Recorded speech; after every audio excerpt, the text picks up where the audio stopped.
LPG ગ્રાહકો સાવધાન, જો તમે આગામી 3 મહિનામાં આ એક કામ નહીં કરો તો તમારું ગેસ સિલિન્ડર કાયમ માટે બંધ થઈ શકે છે। ભારત સરકારના પેટ્રોલિયમ મંત્રાલયે નિયમ 2026 હેઠળ એક કડક આદેશ જાહેર કર્યો છે। શું છે આ આદેશ? ચાલો સમજીએ વિગતવાર।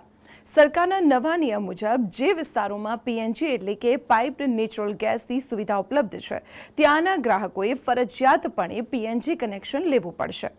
જો તમારા ઘર સુધી પાઇપલાઇન પહોંચાડવી ટેકનિકલી શક્ય હોય અને છતાં તમે કનેક્શન નહીં લો તો 90 દિવસ પછી તમારું એલપીજી કનેક્શન રદ કરી દેવાશે।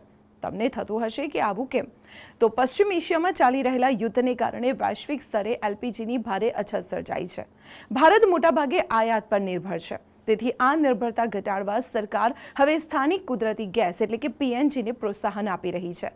આમાં સિલિન્ડર બુકિંગ કે ડિલિવરીની કોઈ ઝંઝટ નથી, પરંતુ ગભરાવાની જરૂર નથી। જે ઘરોમાં ભૌગોલિક કે ટેકનિકલ કારણોસર પાઇપલાઇન નાખવી શક્ય નથી તેમને સરકાર એનઓસી એટલે કે નો ઓબ્જેક્શન સર્ટિફિકેટ આપશે।